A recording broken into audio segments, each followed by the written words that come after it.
यो जाडोमा बनाएर खाने होइन त तातो सुप। आज मैले एकदमै स्वादिष्ट र स्वास्थ्यका लागि फाइदाजन कोदोको सुपको रेसिपी लिएर आएकी छु। त्यसको लागि ग्यास बालेर कराई बसालेँ।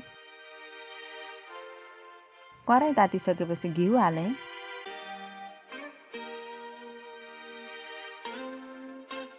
घिउ तातिसकेपछि मेथी फुराएँ।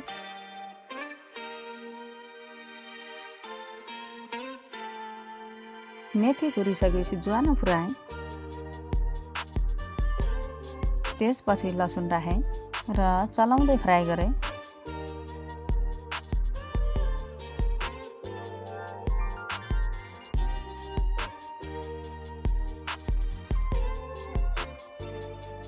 फ्राई भइसकेपछि कोदोको पिठो राखेँ।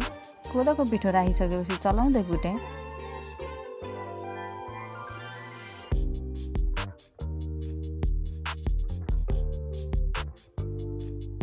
राम्ररी भुटिसकेपछि स्वाद अनुसार नुन र बेसार राखेँ। राखिसकेपछि राम्ररी चलाएँ।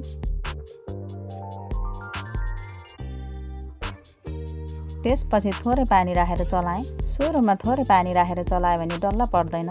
त्यसपछि हजुरहरूले कतिको बाक्लो खानुहुन्छ त्यही अनुसार पानी राख्नु होला। मैले ठिक्क राखेकी छु। पानी राखिसकेपछि मजाले चलाएँ।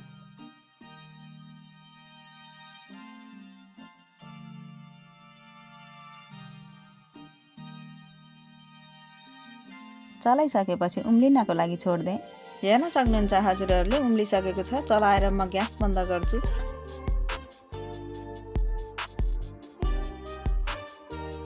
अब सुप खानको लागि रेडी भयो।